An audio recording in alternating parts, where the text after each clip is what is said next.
Let's talk about soul loss, retrieval, and life beyond, and from a shamanic perspective, which is so often a missing perspective in this modern world. In this show, I'm joined once again by the wonderful Jonathan Horwitz. Jonathan has been actively working with shamanism since 1972, was a teacher and field researcher at the Foundation for Shamanic Studies for 10 years, and has a master's degree in anthropology. In this episode, we explore the intricate and soulful journey of soul loss, trauma, healing, and life afterwards, unpacking the profound and universal experience of soul loss, revealing how it arises as a survival's response to trauma and the ways it shapes our behavior, emotions, and sense of self. We delve into the connection between addiction and soul disconnection, offering compassionate insights into recognizing maladaptive patterns as signals of deeper wounds and opportunities for growth. Together, we reflect on the transformative power of the dark night of the soul, the gradual process of integration, and the importance of self-compassion in reclaiming a wholeness that honors our truest essence. And before we jump into all of that good stuff, if you are struggling with the challenges of walking your soul path in this crazy modern world and would benefit from guidance, support, and kinship, come join us at our Academy of the Soul, Unio. And for the entirety of December, we are giving you a Christmas present of a whole month free in Unio.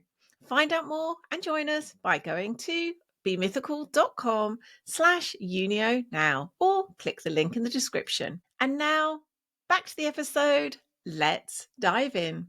Hello, Jonathan. Welcome back to the show. Thank you so much. Great to be here. I am delighted to have you back. We had, as we were just saying, we had a really rich conversation last time.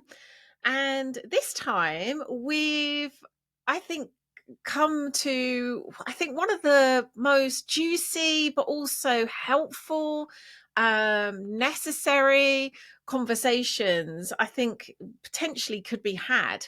I think the conversation we're about to have around soul loss, soul retrieval is one of those that I think is collectively so not understood or is misunderstood. So I'm really looking forward to getting into this with you. Well, there's a lot of reason for possible misunderstanding, and that is that, shamanism itself is a worldwide phenomena. And so there are slightly different understandings about soul, for one thing, and what soul loss means, and on and on and on. So it's really sort of incumbent upon the practitioner to find out how she or he is going to work with this from their own spirit helpers, which are essential to doing any shamanic work. The shaman must have spirit helpers because it's them who are really doing the work. So, and it is, as you said, juicy subject, because as soon as people start to hear about it, a lot of people say, oh, that's why, right? When they hear about soul loss, and they respond to it instinctively. And I think part of the reason for that is that most of us experience soul loss at some point in our lives. Yes, it's probably more uncommon than not that, it'd be uncommon not to, is my sense. Mm-hmm. So let's start right from first principles. And as you've just said, recognizing that anything we talk about here could be talked about from, numerous other perspectives. We can only talk about it from our own perspective. When we're talking about soul, let's start there. What do we mean by that word soul before we then start talking about loss and retrieval? Right. Well, this is, again, a subject that has a lot of different understandings depending on who you're talking to, where they come from, what cultural background they have. And interestingly enough, in our culture, people with a Christian background definitely have orientation to this idea about soul, but in many cultures, uh, people have the knowledge that they have two souls, right? Which makes things a little exciting. One which is connected with the body and stays with the body, right?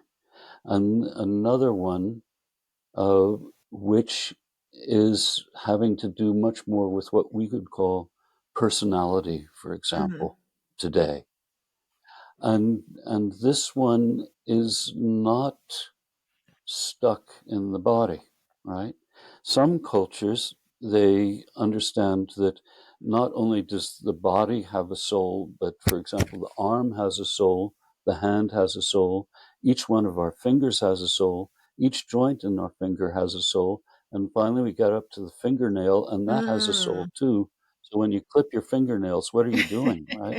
So it can get very complicated, but my understanding is that we have a body soul, and then, should we say, a free Mhm. soul, and the free soul is one that develops as we develop, and is intimately connected to our intellectual and spiritual development. Mhm. In fact, there's not much separation between intellectual and spiritual development from a shamanic point of view. And this is the one that has to do with our feelings.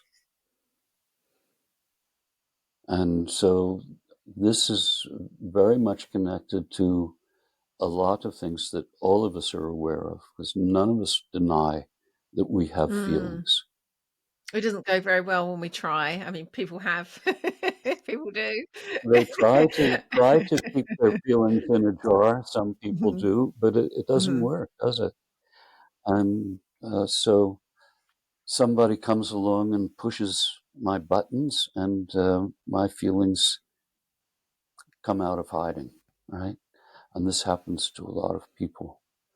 And the main thing is that if we are, shall we say, really honest with ourselves, right? And true to who we are, this wonderful expression, true to who we are, right? Then there's a very good chance that you have a fairly healthy soul there residing with you, working together with you, guiding you on your path, right? But things can get out of hand, as we all know from our own life experiences. And sometimes out of hand can be disastrous. Mm. Yes, thank you. I think that's I think this probably feels as though we're naturally starting to go into soul loss. So perhaps go there directly. This notion of soul loss isn't something that perhaps, even within cultures, like modern cultures, more kind of religious cultures, there can be this notion of soul, but not the idea that we can have soul loss within our lifetime. That's perhaps less something that's understood. So let's look at that kind of what happens when there's soul loss, what creates soul loss. It depends on, and again, this comes back to the whole concept, how sensitive one is, Mm, right? Some people are, as we say, thick-skinned, right? And on the surface, it can seem they can stand up to anything, like Rambo 4 kind of stuff. And but we all do have feelings, right? We all are sensitive, and some of us try to hide our sensitivity, right? And some of us are open books, right? It's different, but uh, things happen in life. Somebody dies, for example, right? Or we're in an automobile accident, right? Things happen that we don't want to have happen. This is life. And so how prepared are we to deal with these situations? And some people are more prepared than others.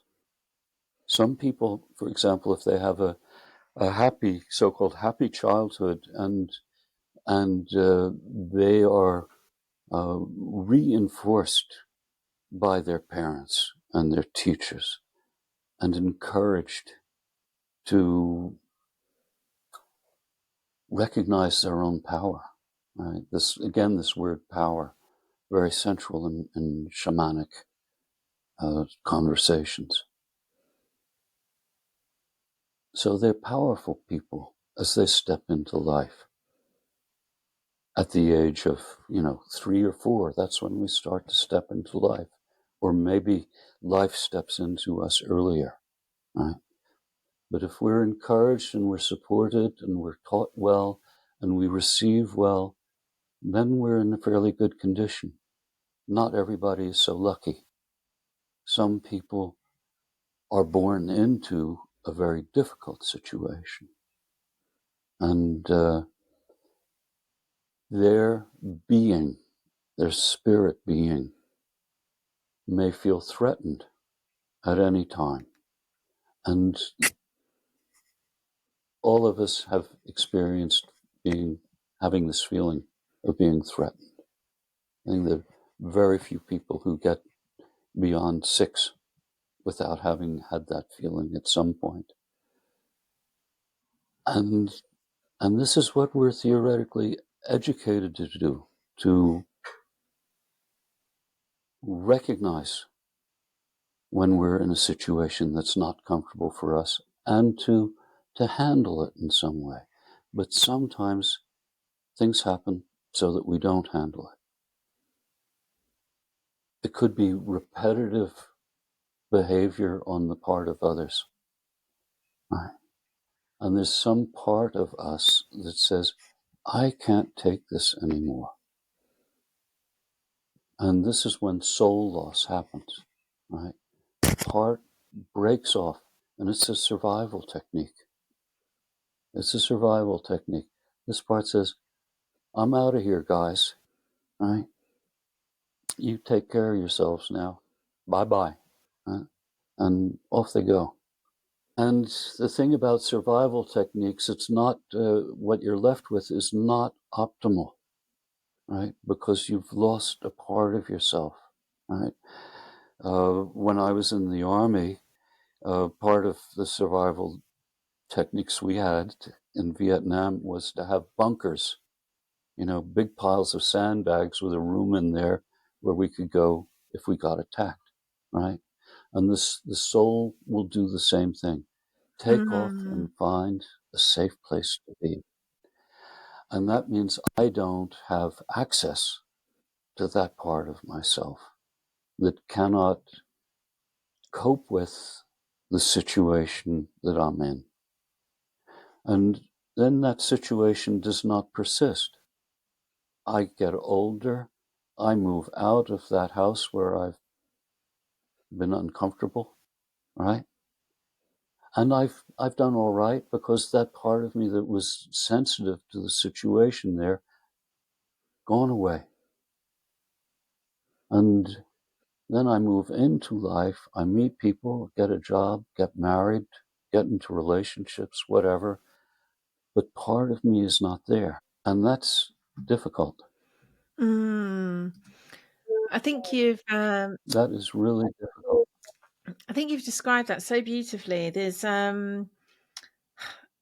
with all of these things, there's an intelligence to it. It can seem as though something has gone wrong, where even in that what seems as though such a harmful, is such a limiting experience to experience soul loss, in itself it is a survival mechanism. In itself it has wisdom. um Very often, And I yeah. think it's really helpful to recognize that the way I've been taught, and the way that really does make sense to me. It's like the soul is made of this, really beautiful, light, delicate stuff, and it's not made to withstand these kind of, very harsh traumas and experiences. And like you're saying, it's a way of protection, albeit this is all happening outside of most people's consciousness. Um, and we're going to move towards kind of what can then be done. But I think it's just worth recognizing, this is an intelligence in itself. This is a way of being able to move through life and actually survive. Is ironically this the way the soul protects itself through coming out and finding a safe place. I just wanted to also say that, how you were saying for some people they're actually born into a situation that potentially could cause soul loss. Even birth itself can be that, can't it? It can happen so early on, way before we will have any conscious recollection. But even that can be a traumatic enough experience that soul loss happens, before they're even, or as they're coming into this life. I'd love to hear your thoughts on that. Yeah, well, that's absolutely true, and Stanislav Grof got into that whole Mm, aspect of it. Interestingly enough, right? Uh, for example, if there's a big difference he felt between people whose mother went to the hospital and 25 minutes later, boop, there's little Johnny out in the world, right? Or the one who goes to the hospital and 18 hours later, with a lot of stress and strain, finally the baby is born, right? And he talks about that mm, extensively, and it's very interesting. It's very interesting. So it can, soul loss can happen at any point in your life, and it is so interesting, and because there are so many variables that affect this, so many variables that can cause soul loss, and also what to do about it, mm, because some people become aware of the fact, like I'm acting in a non-adaptive way. mm, This is not good for me to do this. And so then they start to take steps to change their life, right? Uh, for example, someone who becomes an alcoholic, and it's my experience that alcoholism is often the result of, soul mm, loss, drug addiction, any kind of addictive behavior, very often has its roots in soul loss. And when people start to see, this is not good for me, right? And then when they start to take steps to correct it, right?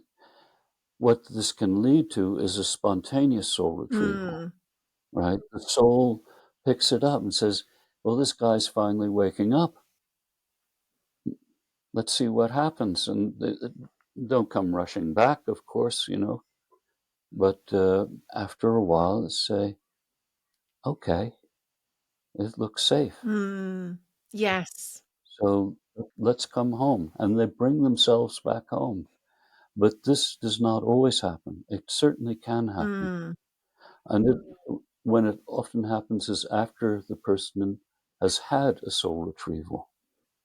Somebody's done the shamanic work and brought their soul back home. Well, there are 2 or 3 other pieces out there, right? And eventually, um, maybe the last piece missing says, well, he's doing all right now. I'll come on mm. home, right? Doesn't always work out that way, but it can. Yes. And And the spontaneous soul retrieval is what I call spontaneous soul retrieval, is generally the most powerful because it's the piece that has been most, so we say, Mm, traumatized, and is furthest away. That's the last piece to come mm. It home. really needs to know the war's And over before it's gonna come out of the yeah, bunker. Yes. exactly. Yeah, yeah, Mm. really. Yeah, that really makes sense. That's Before it. we go deeper into soul retrieval, can we spend a bit of time looking at, like you said, for example, addiction can be, from what you've seen, very much caused by soul loss, which I think we're starting, in a more kind of modern psychological way have these notions of like, we understand now that addiction isn't just someone who's, I don't know, got no impulse control, but it comes from trauma, it comes from a lack of connection. We're starting to recognize these sort of deeper things like addiction. Haven't yet understood it from shamanic lens of actually it's kind of even deeper than that. Is it's literally soul loss often that's at play. But I'd like to look at other ways that soul loss shows up, that people listening might be able to recognize. That might be, like you said earlier, there is something that really speaks to us at this instinctual level when we hear people talking about soul loss and talking about it in ways it can show up in our lives, where there is a knowing, isn't it? I think there is an aspect of us that's ancient, that hears this and knows what's at play. Mm-hmm. Mm-hmm. Well, I think one of the places where people start to click is when they notice themselves that they have a tendency to some, shall we say, maladaptive behavior, right? For example, I had a friend, and he was constantly falling in love, as they say, falling in love, right? And it seemed like he was always going for the same kind of potential partner, right? And there was this repetitive behavior that was not helpful for him, right? And this is a very good sign of a soul loss. With when people find, I'm making the same mistake over and over. Why do I do this? Right? Not necessarily in relationships, but in anything, right? I always turn left when I should turn right, They're just not getting, when they finally click to that, okay, it generally rings a bell. And this is when they start looking for help, right? A lot of people, they always want to fix something themselves. And sometimes we just have to ask for help. This is the bottom line. And this is the essence of the shaman's work too. He's not trying to do this all by himself. The shaman has her spirit helpers, right? They're the ones where she goes to get the help to do the work, to get the help with her own life, right? And so eventually someone who does have this repetitive behavior that's no good for them, they click and they say, I need help with that, right? And so then they go and get the help. Most people nowadays, they go to a therapist of some kind to ask for help. And a lot of therapists, in fact, are doing work that's very similar to soul retrieval work. Especially depth. I think the sort of Jungian depth psychology, I think much more so. I think it has, so much that is touching on the kind of themes of shamanism. I agree. Just something you said there before we go into retrieve the soul yet. I just want to spend a bit more time but before it's come back. What you were saying there about these cyclical patterns of behavior. I think there's two different ways that this can show up. Sometimes it can be where the person's conscious that they are the ones repeating the behavior, like the example of your friend, in the same kind of relationships with the same kinds of person. But sometimes it can seem as though they aren't choosing that, but these cycles of events keep happening to them. So it seems as though it's outside, and yet there is this kind of recognition of like, I don't seem to be choosing this, and yet these things keep happening to me that have very similar kind of impacts or similar themes. Would you agree that can also be how it can show up? It can show up that way. But I feel that when it happens that way, it could be that something else is going on. And that is that your spirits are trying to say, pay attention, Yes. right? Because it's so deep down that this doesn't have anything to do with me at all, Mm, right? It's just the universe is sending all this to me. It could be yes. that you're just suddenly becoming the target. Mm, It could be. But I feel that when that happens, it's because the universe is saying, we want you to change, mm, right? We want you to do something. And this is reminding me very much when we're talking about it, about the shamanic initiation, yes. Good point. which often is something happening to that person. Mm, And uh, last time we talked a little bit about the Bible, where there was, some really good, juicy shamanic stories in the Bible, and the story of Jonah and the whale, right? This is such a shamanic mm, story because the God, Yahweh, he wanted Jonah to do something. And Jonah was just saying, no way, right? And so he was initiated time and time again, and he was just refusing. But finally he got it. When the whale, the great fish, swallowed him, he got it. He got it. Said, okay. And it's an amazing story of shamanic initiation. And this is the same kind of thing.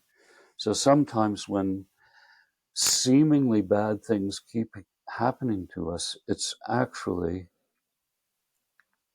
somebody's tapping you on the shoulder mm. and saying, we have a bigger plan Oh, for yeah. you. Yes, I think you've raised such a great point there. It's like your calling will keep calling, no matter how many times you ignore it. And there's some sort of just real beauty in that, the way that we can say no over and over again, but there is something greater calling us into our truth. And often my sense is those two things can be interlinked. There is this kind of call that keeps coming via these repeated cycles, and within that it could absolutely be showing us where there's soul loss that needs to be retrieved in order to be able to heed the call of our destiny. Often I've noticed these things are Right. related. Absolutely. They can be very much so. Mm, And of course, what happens is that when somebody receives a, a soul retrieval, and I mean, when I say receive, I mean really receive, not just have a soul retrieval done, but really receive that soul part, listen to it, their life mm, changes. Their life really changes. And I've seen this happen so many times. It's so beautiful because all of a sudden they get it, right? And we have this expression, so and so found himself, mm, right? And that's exactly what happens. mm. When the soul part comes back, they say, "Oh, this is me. Yes. This is who I am," Mhm. right? And they become empowered, Mm. right? And they can step out into a brand new life. That's so, yeah. It's so tangible when we have those experiences. Um, I love the way that you're naming this, in that often when we have either a spontaneous soul retrieval or one that has been facilitated by a shamanic healer, there is often it comes with this noticeable shift. It doesn't always happen that way, but I think particularly with the spontaneous ones, there is a very kind of, like you're saying, a kind of someone has this sense of, oh, I feel different. I had one that's just come to mind through this conversation happen for me a number of years ago, where it literally felt like this overnight shift. like very like I had been experiencing something for the previous 6 months where I'd been kind of really sort of thrown into this dark night of the soul. And then I did a ritual, so it wasn't kind of completely spontaneous, but it was spontaneous as in I didn't have as someone else facilitating it. I did this ritual, and then after the ritual, I was like, something's changed. I woke up the next morning, and it like the 6 month dark night of the soul was over, and it was just like you said, a piece of me had returned. And I think when it happens spontaneously like that, we can feel something has like fundamentally shifted. Absolutely. And you talking about that reminds me of similar things that have happened to me. And what I finally come to feel is that when we have these, it's such a beautiful expression, and I guess that's why we use it, the dark nights of the soul, which generally are not just one night, but as you say, 6 months, right? These are often preparations, I feel, to a spontaneous soul Mm, retrieval, right?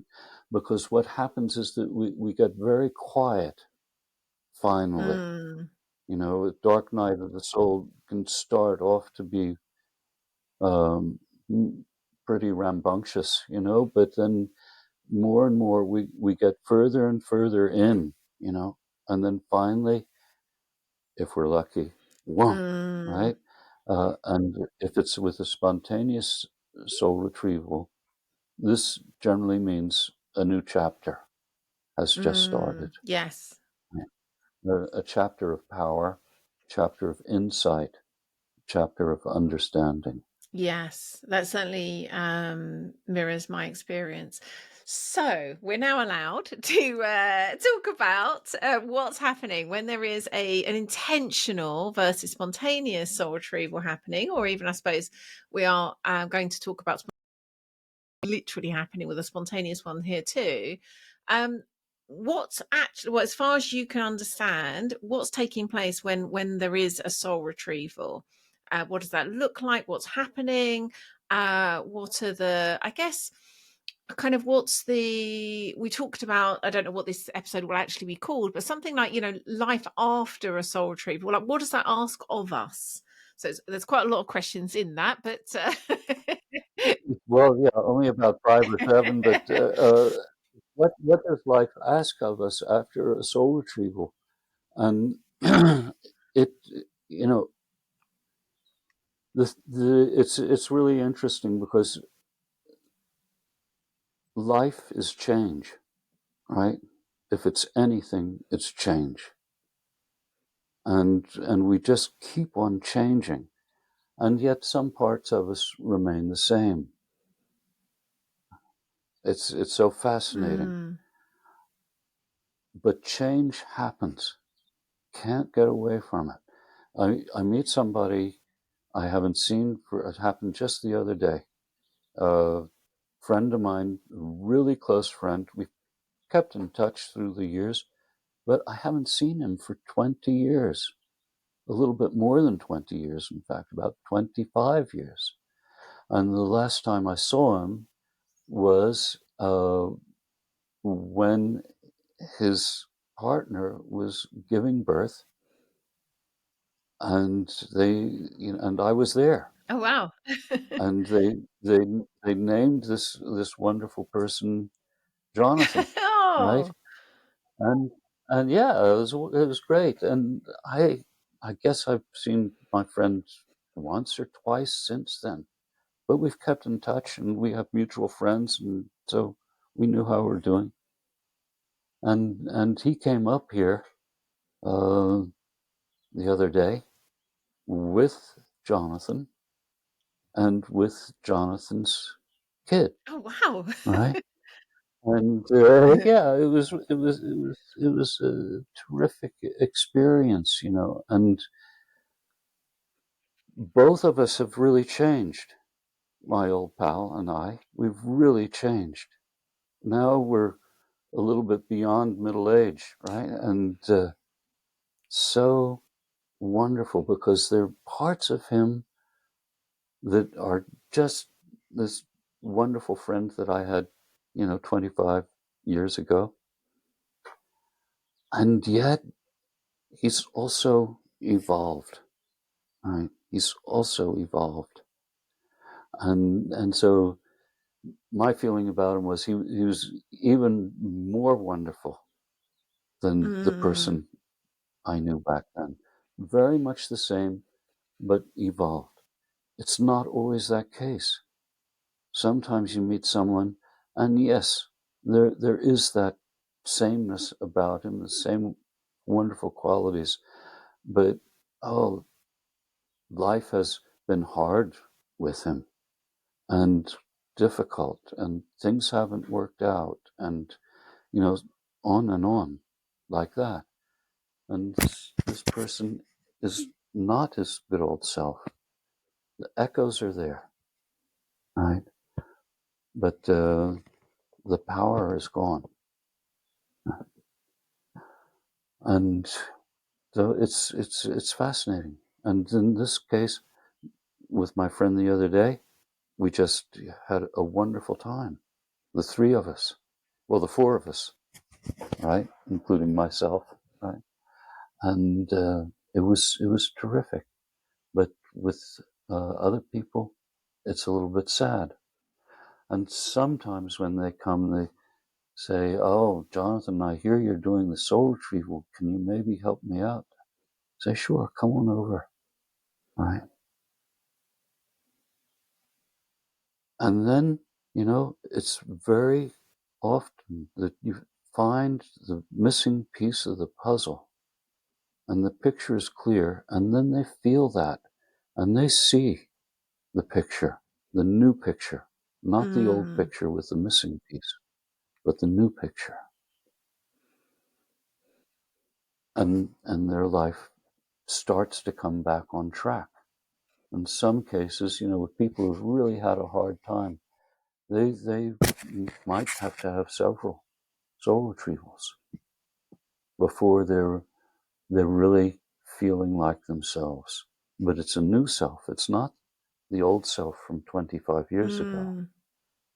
And then the beautiful thing about it is that these experiences that they have had are no longer things that are disempowering for them, but they are in fact things that are empowering for them. Mm.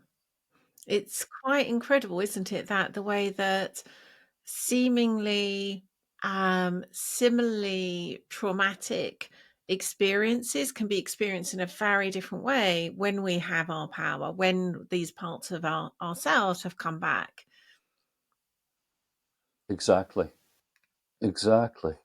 And well, I wrote an article about soul retrieval, and one of the examples I used was on myself, uh, because when I got drafted in the army in 1964, it was absolutely the very last thing that I wanted to do. In fact, it was so far down on the list, it wasn't even on the list, right? I did not want to do that, but I didn't want to go to jail either. And when I took a step forward into the army in this ridiculous ritual they had, right? I stepped out of civilian life and into the army, and a part of me went out the back Mm. door, right? And I did not see that part for 20 years, Wow. Mm. right? And when I got back, I just tried to forget my whole army experience, right? But it was very difficult because the Vietnam War was raging, and I was a Vietnam veteran. And Mm. so what I did was the soul that I still had said, you've got to protest against this war, right? And I became a member of a wonderful organization called Vietnam Veterans Against the War, right? And that was the beginning of my recovery. As Mm. soon as I started doing that. But in the beginning, it was the anti-war movement, right? Fight, right? Anti-war. after 2 years of being in the anti-war movement, for some reason or another, I felt a shift, and I got very interested in the peace movement. Right? It was a qualitative shift, right? And looking back on the 20 years between the time I was drafted and when I finally received a soul retrieval, right? I can see certain points where there was a qualitative shift in my life, preparing me to receive that piece of myself back again that I had lost in the army, Mm. right? It's really, really interesting. And when I received that soul retrieval, that was it. That was it. And I was up and running. Mm. What you And that's when I started teaching. Yes, I love that. There's just, I guess it's the wounded healer, isn't it? And there's a point at which, in some ways, the wounded healer, by their very, by the archetype's very nature, always in some ways kind of has that vulnerability, has that wound, but yet there is a kind of place where it becomes medicine. And yeah, there is something so beautiful kind of woven into what we're talking about here that is that archetype for so many of us. One of the things that really stood out to me in what you've just said was the way that through getting involved in the peace movement, your life was already starting to shift, already starting to improve. And I've noticed, and I'd love to hear your experience of this, when I have someone who's coming to me for a shamanic healing, which then turns out to be a soul retrieval. I may not know until we're kind of there that that's what's happening, but that is what's happened. It's really interesting when we then talk prior to the soul retrieval or prior to the shamanic healing. We might be sort of just talking about kind of what's been showing up in their dreams and in their lives in the weeks and days before. It's clear that it's like the soul retrieval's already begun. It began, way back, perhaps when they first made contact with me, perhaps even before then. It's like the soul is already coming back. And it's the amount of times I've heard such incredible, where it's like suddenly they've had a conversation with, I don't know, a parent that is directly about the event that when that soul loss happened, that they've never spoken to them about before, and it seemingly was completely spontaneous that they had this conversation. Or an object will show up that's directly related. There was something where you can see the soul retrieval is already happening. The soul is beginning to come back, or the circumstances are occurring so that it can come back. I would say that happens more often than not, but I'd love to hear your sense of that. I'm not sure if the soul retrieval is actually happening, or if, is this the point where that lost piece of whoever picks up a vibe and says, "Uh-oh, something's happening. I think, let me take a little closer look here," Hmm. right? And they inch closer and closer back, right? And I never forget one time I did 3 soul retrievals for someone, and the first 2 were very powerful, right? The third one, I found her walking down the street where she lived, looking at the numbers on the doors, right? She was on her way back Oh. all by herself. I just had to say, it's this door. Mm. You come in here, right? And brought her right in. So I think that the moment people, it is an empowerment, right? It's like some sort of a mental telepathy between you and your soul Mm. part that's missing. You're having a telepathic communication, and the soul is feeling, yes, yes, yes, I'm getting closer. She's getting closer. We can do this, and you're there feeling, yes. I can feel it's coming closer. We can do this, you know, and it's an empowering process. It's a very empowering process. Still, after I had that soul retrieval where that soldier boy was brought back, right? I did a series of journeys over a period of 8 months, and each journey brought it back even more, right? And well, it was already back, but our connection grew deeper and clearer until finally it was just part of me. And the soldier boy wasn't a soldier boy anymore. It was right in here, part of Jonathan. John. Yeah.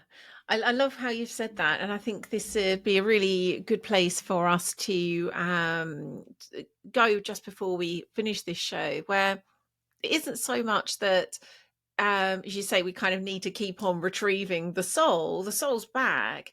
And yet there is a kind of period afterwards where there is a kind of getting to know, creating life in a way that honors that part. Um, kind of like really allowing it to fully land and be present, like in this life. I'd love to hear your sense of that and kind of how you, for example, might suggest that people who come to you for a soul retrieval go about that. Right. Well, if they are used to doing shamanic journeys themselves, I generally suggest that they do a journey that takes place right in their home, a drum journey, right in their home, to meet that soul part that's back again, and ask them, what can I do? What can I do so that you really feel at home in me? Mm, Are there any changes I should make in my life? Right? And to take it really seriously, and to embrace those changes that are being suggested. And this is really important, and it's really important that the changes are made. And sometimes it's been that people have heard the requests from the spirits and said, "That's really hard for me. Will you help me? Will you please help me? Because I want you to stay with me. You haven't been in my life for 25 years, right? Please stay. What can I do?" Right? And so then the soul part might have some requests about changes in behavior. And then people hear those and they think, "That's very hard for me. Will you help me?" And it's really beautiful work, because so many times the spirit says, "Yes, I will. But you have to be open to my help. You don't have to make the change. I will really walk next to you. And as you walk, I will become you more and more." And it's such a beautiful process to see. And I used to work with a wonderful person. She was a therapist in Copenhagen. And she would get to a point with her clients where she would call me and say, "Jonathan, can you come in and do a soul retrieval for this person?" And then I would. And she said it really worked well, because generally only 3 more times would they meet, right? And then the person would say, "Oh, I feel so much better now. I can go out into the world and really be myself." And they were gone, right? And then finally she came and said, "I want you to do some work for me." And she was the one who was walking down her street and Oh. opening the door, right? And then when she succeeded in that, she said, "You know what I'm going to do? I'm going to take a year off. I've always wanted to go to Nepal. I've always wanted to go to Cambodia. I've always wanted to go to Australia," right? And she went around the world. Right? Oh, such a beautiful testament to the power of being whole. Yeah, there's so much here, and I really love your compassion and the way that you speak about these things, because I think in itself, this work, whether or not we're the ones doing the healing or receiving the healing, it requires so much compassion. Often these parts of us that have fleed, we can, but consciously or less consciously, have this sense that that part in itself is almost dangerous, as in, because it's connected to what was a difficult part of our life, it can feel as though that we were acting in life, or the way that we were being in life, kind of was the cause of the challenge we had. And so I think there is something really beautiful in the way that you've spoken about it, where yes, that part of us has come back, but I think there is a need in us to accept that, like, that part of us that is so sensitive, so vulnerable, so perhaps not a great fit with this modern culture. And that requires real compassion for ourselves and for that part of us, which ultimately is also ourselves. But I think until it fully feels like ourselves, there is some real benefit in seeing it in this other part that really requires that love and compassion. Well, this is really a key aspect, because a lot of people, when they come to me, they're really feeling sorry for themselves, Mm, right? And in the process of the work, that self-pity turns into self-compassion mm, and understanding and seeing, accepting, yes, I went through that, but now I've gone through it. And so this is no longer a heavy backpack filled with rocks. This is no longer a suit of armor to protect myself. This is nourishment mm, that's going to carry me into the rest of my life. mm. And that's what it is, because they become whole. Yeah. Right? Well, this feels like a beautiful place for us to bring this episode to a close, and I feel that there's something so precious in this conversation, and again the tenderness with which you speak. I think that's medicine in itself. So thank you so much, Jonathan. Where can listeners find out more about you and the wonderful work you do? Well, we have a website, which is www.shamanism.dk, Hmm. as in short for Denmark, right? DK. And we have a lot of articles, including articles about soul retrieval and stepping into life with the complete soul, and many other articles about shamanism. And have you got anything coming up in terms of courses or anything like that? Well, we do have some courses on the website that deal, not courses, but uh, talks and articles on the website called Nourishing the Soul, and another one on soul retrieval. And then in May of 25, we're going to have a course called Soul Care, Oh, lovely. right? Which is about how to care for your soul so that you don't step into soul loss, Yes, preventative care. which is, yes, and it's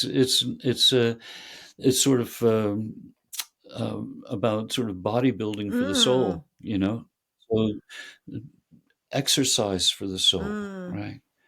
Because very often, you're thrown into a situation, and it could be a really difficult situation involving other people, involving your children, for example, and you're wondering, like, how can I do this, And there is a positive solution. We don't have to sell our souls. mm. We don't have to chase them away, right? In fact, the best solution is to really embrace our souls and give it a voice. And in July, we'll be doing a soul retrieval course up here in Sweden. Yeah. Oh, fabulous. Well, thank you so much, Jonathan. This has been such a pleasure. And I really hope it's going to, and I trust it will be really useful for listeners too. Thank you so much. Thank you. Thank you for inviting me. It's great talking with you. Thank you.